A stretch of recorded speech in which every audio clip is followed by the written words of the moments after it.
Thank you for being a part of our discussion around why bad data causes you to make bad decisions and how MDM can help. My name is Farhat Naweed, and I'm a manager with KPMG in the Sacramento office. And I'm honored to be your host today. I'll begin the session by introducing our esteemed panel here. I'll provide a brief bio on each person on the panel. I'll also provide a brief introduction on what MDM is, just so that we're all on the same page on definitions and so on. And then really, I'm going to open up the discussion to the panel. This is going to be very interactive, so please do raise your hands if you have any questions, or we'll have time at the end for you to ask. So moving on to the panel, we have Neeraj Chauhan, who is from Fiscal. He was appointed to the position of Project Director for Fiscal in June 2015, but has actually been working for the state of California since 2005 and has managed several complex mission-critical services and implemented many, many large complex projects. Most recently, he was Project Director for the CalCloud project at Caltech, and has also served as Network Branch Chief for Caltech's Office of Technology Services, and has been responsible for providing mission-critical network services to over 200 state and local government entities. Next to him, we have Craig Grivet, who is a principal at the KPMG office here in Sacramento. He has 20 years of public sector experience and has been an appointee for 2 governors, and so it gives him a really unique perspective around the data issues that government has from both inside and outside the government. Craig's focus has been on aiding departments and agencies to implement and operate IT systems that achieve policy and operational imperatives at high levels of performance. His government experience is extremely wide-ranged, and it varies from tax all the way to human resources. Next to Craig, we have Ajay Gupta, who is a director at KPMG. He also has over 20 years of experience, and a lot of his experience has been in state governments such as California, Texas, and Hawaii. He's been mostly involved in implementing large mission-critical, large-scale projects and around legacy transformation. Ajay specializes in legacy system modernization and technical architecture assessments and implementations, covering everything from cloud hosting to data management. Last but not least, we have Chris Reeves, who is our managing director with KPMG. He is also the West Coast lead for our human and health services practice. He also has 20 years of experience serving government clients and has worked with many government agencies across the US. He has a wide range of experience, from strategy work to complex transformations, and his main focus at the moment is Medicaid, healthcare, children and family services, adult services, and so on. I'm going to begin with a brief description of what MDM is. There are many definitions out there, and often when I've gone to various engagements, the question comes up as to what does MDM mean. And master data really is the most basic piece of data that an organization can use to run their transactions, to ensure that they have the right information in place for their BI systems. So basic data like your citizen information, your vendor, employee, the services that the departments provide. And this data is used across various business units, and so it's really important to ensure that there's one consistent view of this data. But we all know that there really isn't a consistent view, and there are many disparate systems. And so this is where it really nicely takes us into the discussion of MDM and what it can do to help provide that one unified view of data. So MDM is not a new concept. It's been around for many years, at least 25 years. The only difference is the way that we actually discuss MDM today. In the past, when MDM was discussed, it was really about, this is the technology that the vendor is providing. And it was all about, okay, we're going to implement this system, and it's going to actually solve all of your data issues, and it's going to help consolidate your data. Well, at the very least, it did consolidate the data, but didn't really get to the core problem of data quality. Today, when we talk about master data management, we're talking about people, process, and technology. So it's really important to get the people and process piece in the discussion before actually talking about which vendor to turn to for the technology. And with that, I'm going to turn the discussion over to the panel. And I'm going to turn to Neeraj and ask him if he can provide us some insight from a fiscal perspective. So Neeraj, before fiscal, SCO and DGS traditionally maintained separate state vendor information, and potentially because there were two separate systems, there were data issues there. How did fiscal embark upon the MDM journey, and what were the pitfalls along the way, and how were they resolved?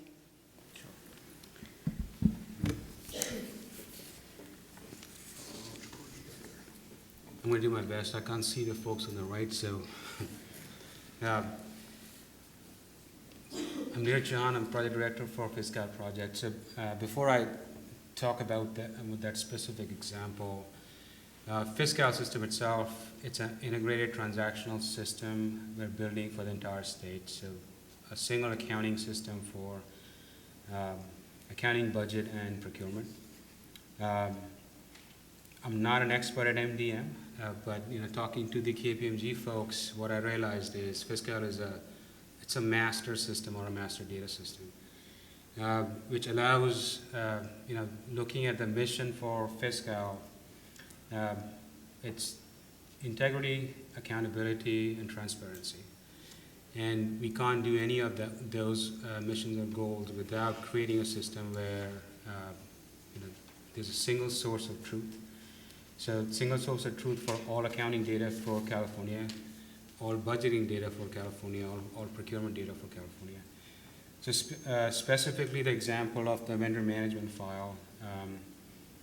Before Fiscal, the vendor management file is a file which is used to do, DGS uses that to do procurements with vendors. And then the state controller's office uses that file to make payments to vendors. So what Fiscal did was brought both of those entities into one system, and we have one vendor management file now.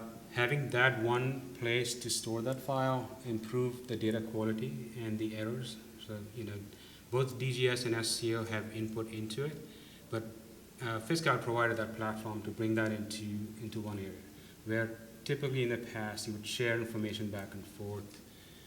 You would end up with a vendor who might turn inactive because of a data input from DGS, which would impact the department to pay their vendors, which is a big deal, and get into penalties if the payment is late.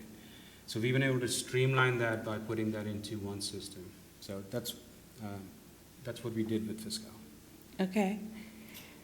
In the agencies that are alive today on Fiscal, what data quality issues have been encountered, and how were those issues resolved? And were those issues resolved systemically, or did it involve somebody actually going into the system and fixing the data themselves manually? So some of the data quality, so there are 54 departments using the Fiscal system today. So if you look at accounting or budgeting, those 54 departments might be doing those functions differently. I mean, still doing accounting, but the processes might look different from department to department. So what Fiscal does is forces you to follow the same process. So like you were talking about, it's important to figure out the business process up front. Technology is just something you use to implement it. Just everybody using the same process for accounting improve the data quality. So less errors when you do purchase orders, or less errors when you're submitting budget requests to the Department of Finance, because everybody's following the same rule set, which is set in Fiscal. So that's the core behind the Fiscal system in terms of the data quality and the integrity of the data in the system. Okay.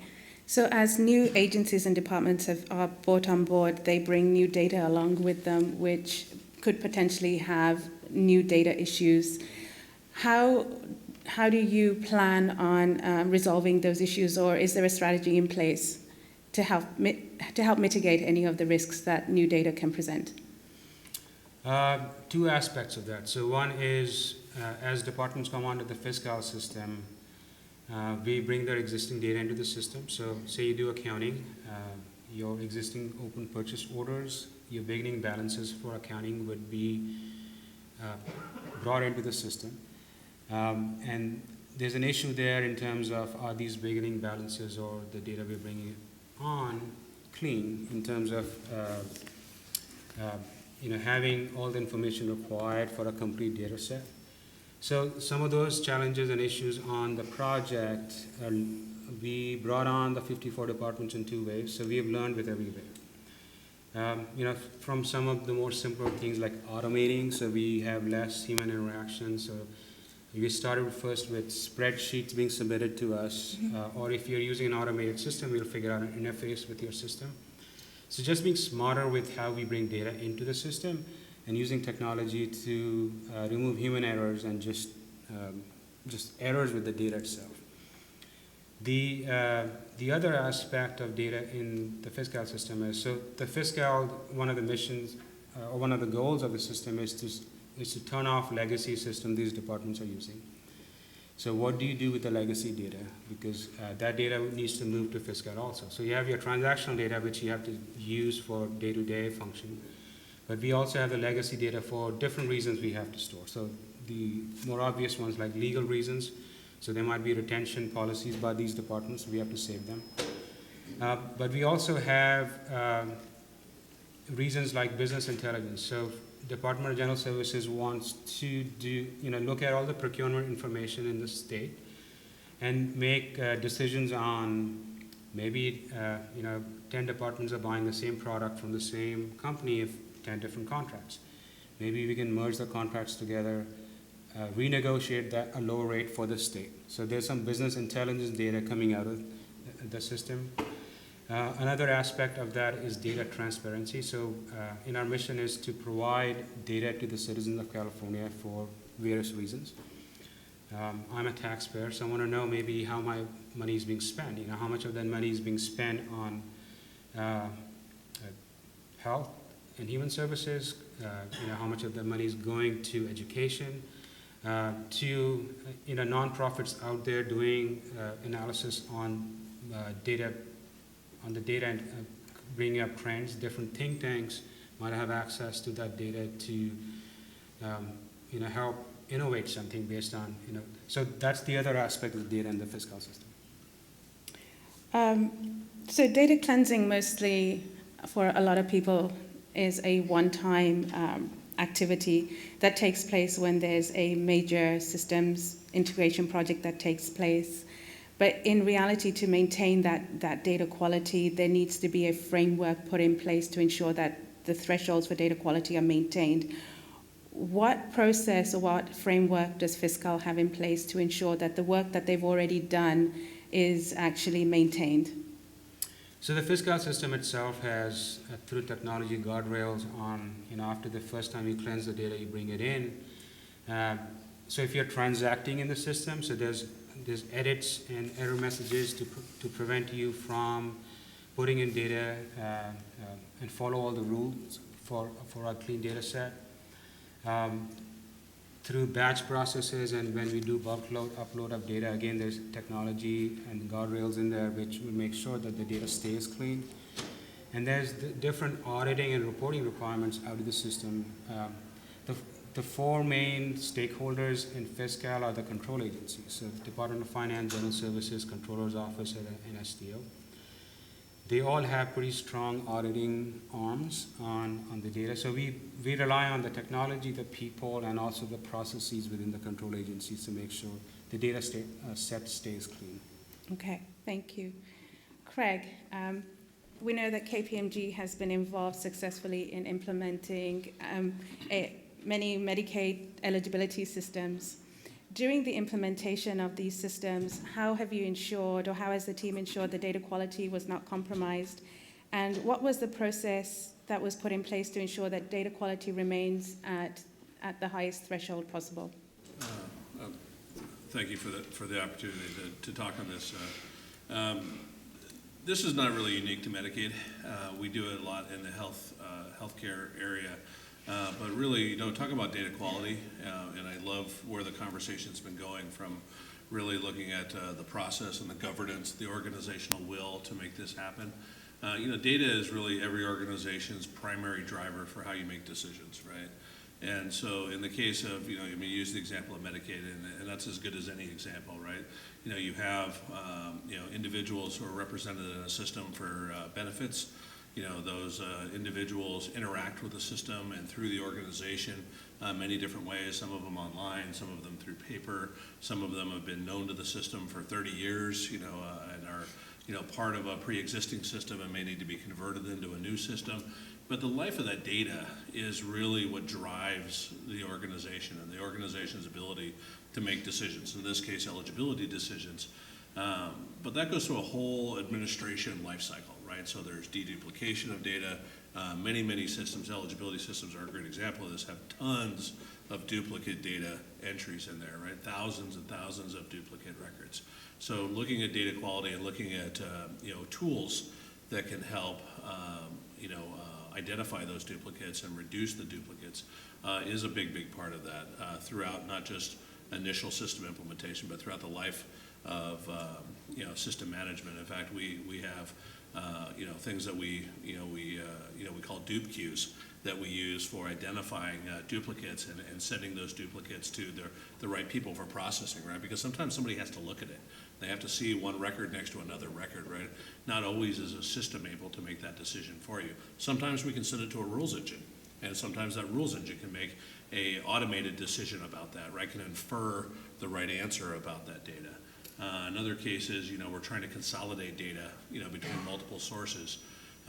We talk about master data management. A lot of people are very excited about master data management and this whole idea of a single pane of glass view of all these different data sources, right? But if you can actually consolidate your data and get down to a single data source, you are a lot better off, right? So I love what you did with DGS. I think that is a very astute approach versus trying to master data across systems, consolidate, right? It's a much better approach. So that's what we do, right? We try to get you down to a smaller footprint of a problem so that you can more directly approach it. So it's not unique to Medicaid systems, but certainly Health and Human Services is full of a large interaction with the public. The public doesn't always understand exactly what data needs to be provided. So a lot of times they provide duplicate social security numbers, duplicate addresses, duplicate applications, those kinds of things. A lot of times they misunderstand things, so you just get bad information. So it's not even a duplicate. You're getting somebody's birth date instead of a social security number, those kinds of things. So identifying algorithms in a system that can help you identify those and extract them as quickly as possible is a better practice. I don't know that we've arrived at our best practice yet, but there are certainly a lot of things that we can do, and we see that the number of touches now that eligibility workers and others have to put onto a case are greatly reduced through the use of some of these the tools, but then the process and really the governance and the training of people that go along with it, right, through that whole life cycle. Thank you, Craig. And that takes me nicely to my next question, which is open to everyone on the panel. And that is that one of the things that I mentioned at the beginning was that MDM is all about people, process, and technology. And I'd really like to hear your thoughts around whether data governance is really an essential part of MDM. It's the essential part. Yeah. I don't know, Chris, if you want to start, since you're over there in the shade. Yeah, so I think, so looking at, a governance structure, requires, getting the right stakeholders in the room. So what is the, how do you govern the data that's coming from multiple sources? I think as Craig said, getting that single pane view or that single, source of data is always, preferable, but it's not, the reality oftentimes, right? There are, multiple systems with, data and information coming in at different times. So how do you, without a governance structure around, sort of what is the, source of data, or what is the, the single source of truth, how do you arrive at that? How do you, keep data quality, in check? How do you cleanse that data? And then having all those stakeholders at the table at the same time is important, and not just from a program perspective, but at a, ultimately at a state level. The ability to drive, analytics and business intelligence is really dependent on, that foundational governance structure that you put in place. So I have one thing to add to it. How many of you folks in the room are familiar with Statewide Client Index? Anybody? So we have 1, 2. So it's a master client index that contains information for the different source systems, the welfare systems in state of California, and I believe Calliers as well, to be able to help the workers when they're doing their data entry, to be able to figure out, hey, this person is coming in based on maybe social security number, date of birth, or even last name, first name, and even some of the sound decks or the way their name sounds. Perhaps this is the individual, and it suggests whether this is the, that person, and the worker gets to choose, okay, yeah, this is it or not, right? So it's a really neat tool, and I have to say it's been around for a long time, and one of the really cool steps in master data management world, right? So you have this master client index, which not just contains client information, not the basic information, but also some of the program data, right? What programs the client applied for, what their status is, etc. But the point is, without governance, without the right rules set in place, without the necessary processes in place across the agencies who are consuming that data or now also providing to that data, over a period of time, even with that use, one would think that, hey, you're going to have very little duplication because now you have this system and these folks who are using that system to be able to deduplicate the data right at source. So over a period of time, one would have thought, in the system that are using, there will not be any duplication, but if you would ask the source systems, the 3 of those, as well as the med system that kind of holds the key to all the enrollments, etc., there's a lot of duplication, right? There's a whole identity resolution effort that is going on. And why is that? Even with this technology and this upfront investment that was made and all the systems using this technology, why wouldn't it work? Because there was no right governance in place, right? There's no ongoing rules around or the constraints to be put in around those systems and the way people are using those. How should I send the information back that I'm using back to the client index, right? So it feeds in and it has the right level of detail and put in the right level of constraints that are a little bit more tightly coupled rather than just referencing that information, but also to use it and put in some constraints in the source system so that they could, avoid deduplication in the future. So that's an example why, a governance went bad or not even happening. Yeah, I think I might add just a bit to that. I love that example, Ajay, because it's a great real one here in the state.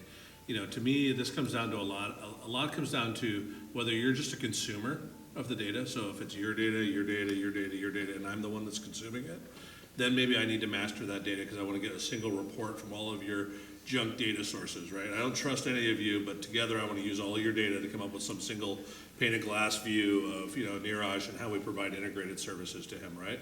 Or how we tax him, or how we regulate him, or how we, do whatever our interactions are across the portfolio, right? It's different when I'm one of the source owners, right?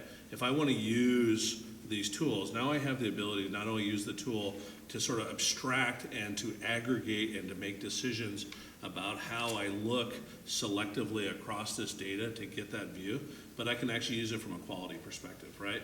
And that's where that governance and that will to change and that structure needs to be put in place, right? And this is what I think the whole MDM market has really learned over the last maybe 7 or 8 years in a very big way, right? And it has really transformed because it's come just a tremendous focus around data quality and how to actually link it to the process and the training and so forth to really get the governance around this in a very, very different way, which is why, like I was using the example of these so-called dupe queues that we come up with. We never even allow the data to go through before it gets sort of shuttled off to the side and it has to be processed by a person. It has to go through some logical hurdle in order for it to ever arrive in the system, right? Because once you allow it in the system, you're done, right? And now your system is just one more system getting, bad data flowing into it, right? So it's just really come a long way in the last few years. I completely agree with you guys. Data governance is very, very important. So with the fiscal system, we've been fortunate that the 4 control agencies are part of our governance body.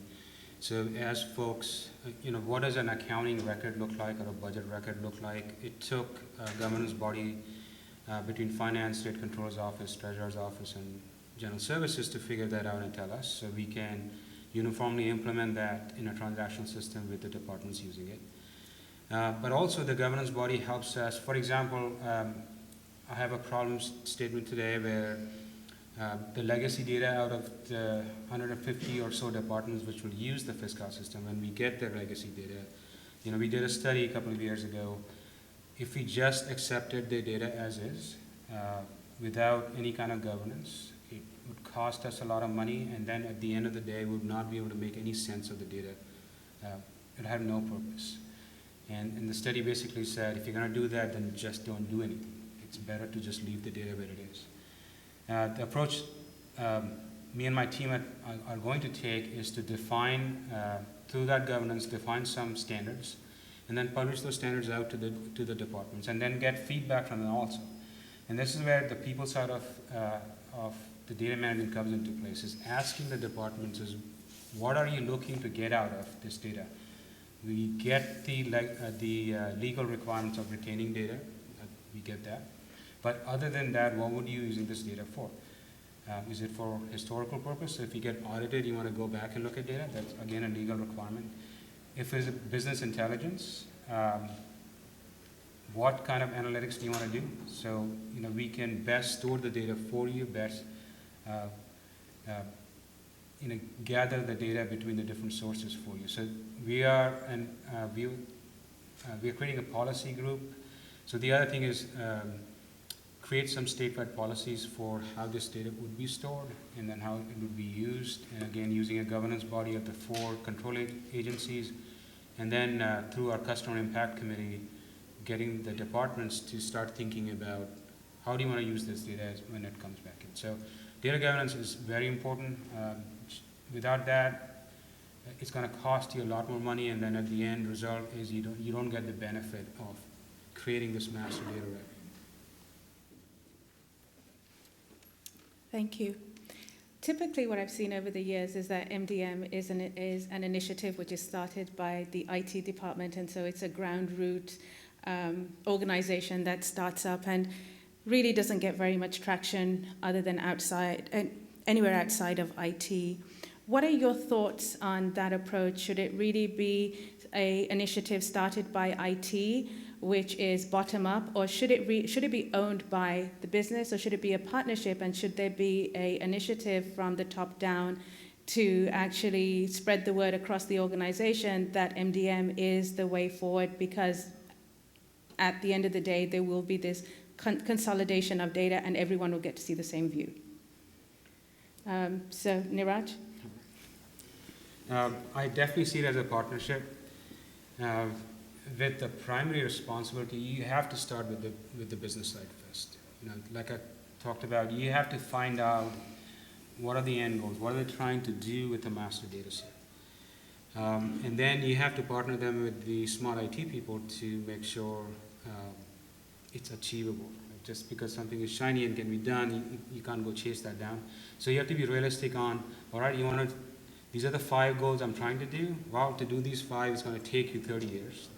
Or really, which are the 2 or 3 goals which you want to really nail down? So that's where the early partnership between IT and business is important. Because a lot of time in government, there's a good business idea, and then you go get enough support for it, maybe you get funding for it, then you go talk to the IT people, and they're like, no, that's going to take 15 years to implement. And they're like, why are you being so difficult? I already have everything I need to go just implement. Because they didn't talk to them up front on what was achievable in the time frame they wanted, and even the funding they have approved. The other side of that is if it starts in IT, it's always about the tool and what cool things can I do with this technology. And then you miss the mark on what the business is trying to do. And you might end up with a very complicated IT architecture, infrastructure, and then itself becomes the beast you have to go keep feeding every year. And you lose the perspective on what the business is trying to do. Yeah, I couldn't agree more. I think that business owns the data as an asset, right? It is what drives the decision making, right? It is their need that creates the opportunity, right? The tool is really a way of presenting the data. It's a way of manipulating and guiding the business rules and other things that the business needs to control how that data is evolved and transformed over time. But it's really nothing more, right? I mean, for all of us that work in IT, we are only there to the extent that we're able to do things that are helpful to the business and policymakers that need that data to make the decisions, right, to drive the business. So I would even lean more on the business side as the lead in that, because they really are the owners of the data. But the tools are so cool. Yes, I know. Looking like a true technologist. Some of them are. I think I do agree, though. I think it has to start from the business and finish from the business. The tools are to solve that problem.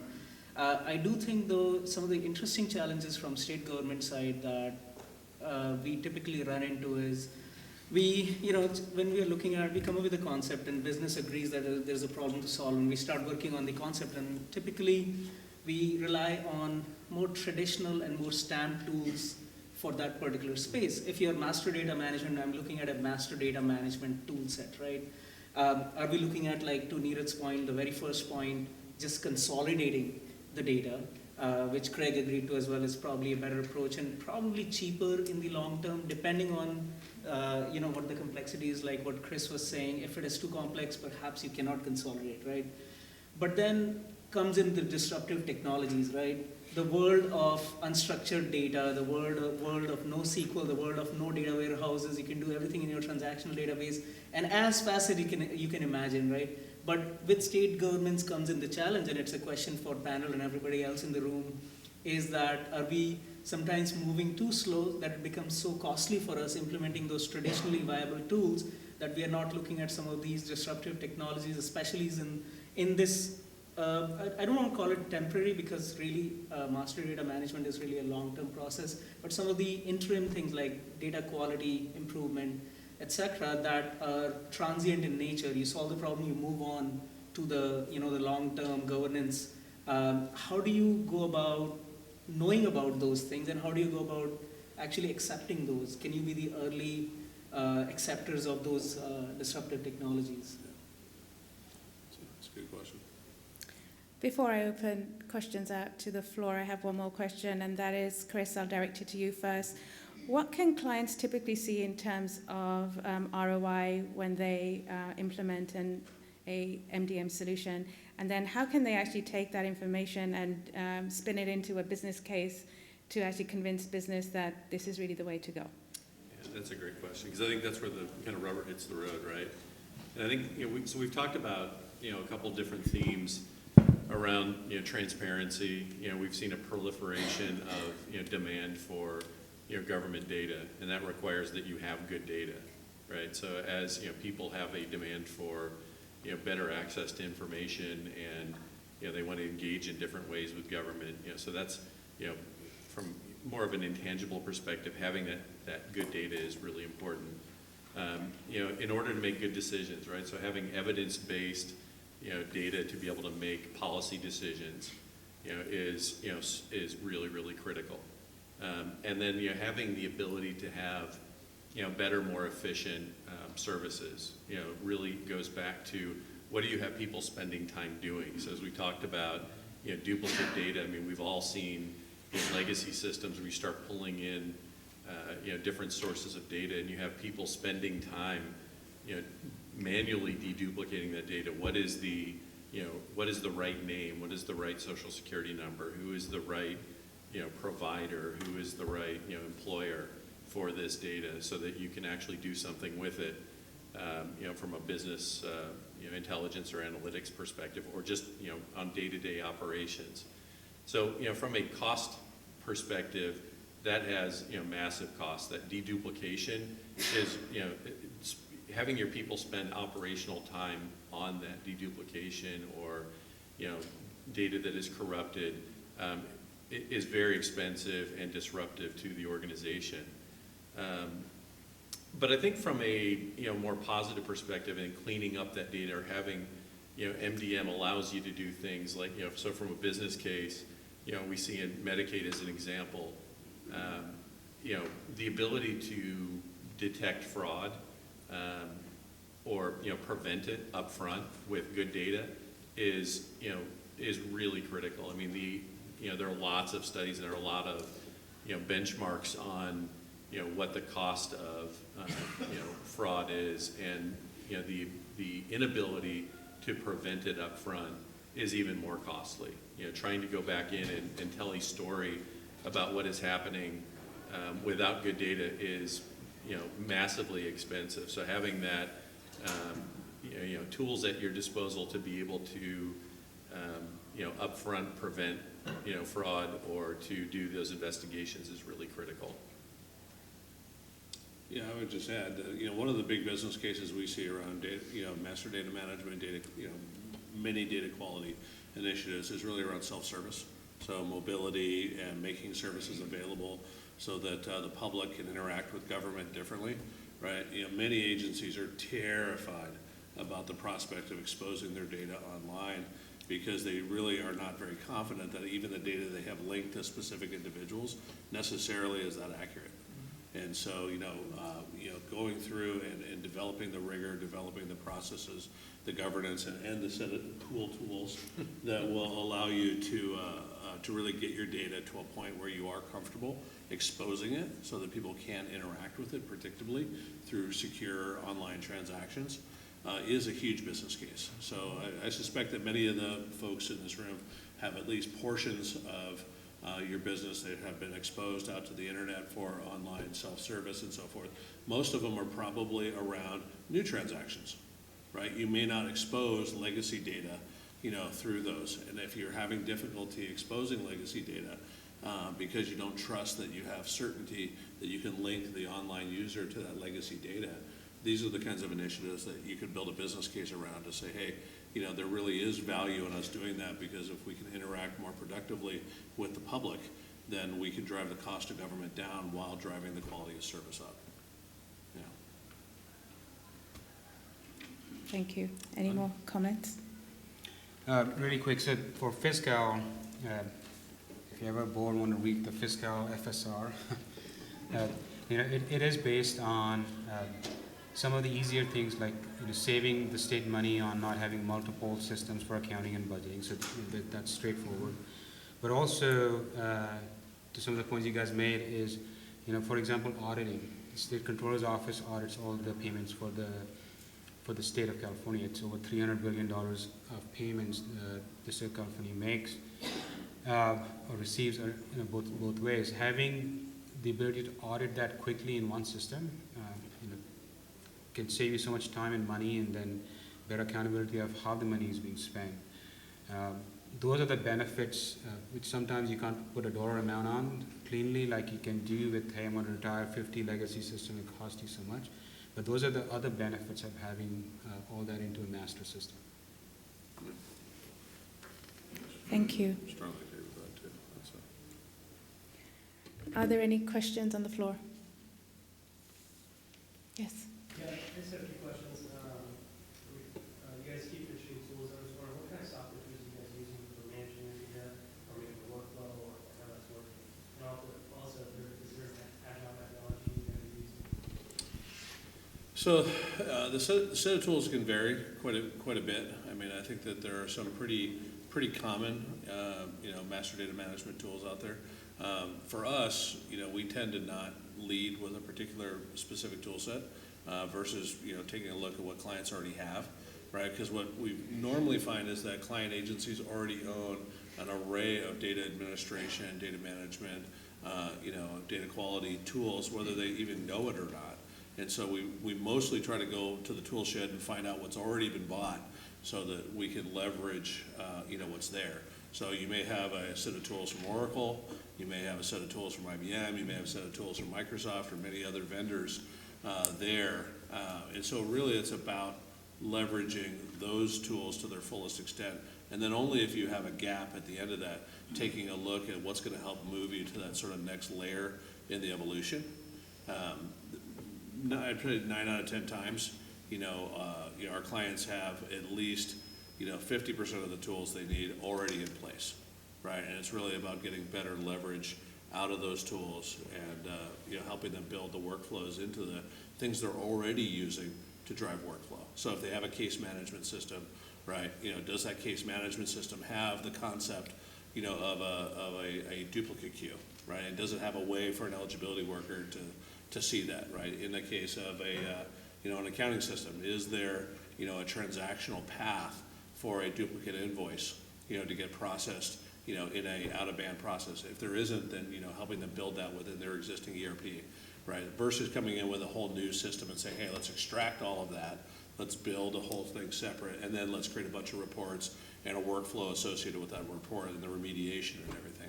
So I would say that the majority of it is really going to the tool shed and trying to find the tools that are already there, deriving as much value out of those as possible. And if you're looking at certain tools for your master data management problem, right? There is a basic problem that master data repository is solving for you, right? If you have all the governance structure in place, if you have all the data stewards in place, you know who's doing what, you know who owns the data, you know who consumes the data. Beyond that, some of the tools also offer data cleansing, probabilistic matching, etc. So like Craig said, depending on what you already have in place, some of those are really available in most of the tools, right? Some tools offer some of the plugins that you can add to the existing data set and the databases, etc. what you have. But I would really challenge you all to think about not just looking at a MDM tool nowadays, but to look at, like I was saying, look at some of the disruptive technologies that are out there that can solve the exact same problems. If you focus on the business problem that you're trying to solve, or if you look out there in the industry, you don't necessarily need to rely on a particular set of tools. You can actually use what you have, plus some of these destructive and often much cheaper technologies that are available in the marketplace. So. And I'm sorry, about the methodology. Like, is there a methodology? So it has to be iterative at a minimum. I wouldn't say agile, because state government organizations, I've worked in it for 20 years, they're not necessarily equipped to handle agile in the true academic fashion. But iterative is the only way to go in this, right? You learn what you learn in round one, and then you make change depending on the quality that you have obtained and the business problem that has changed over time, and the systems that have come in over time, right? More of a waterfall, is that? Very mini waterfall, very rapid mini waterfall.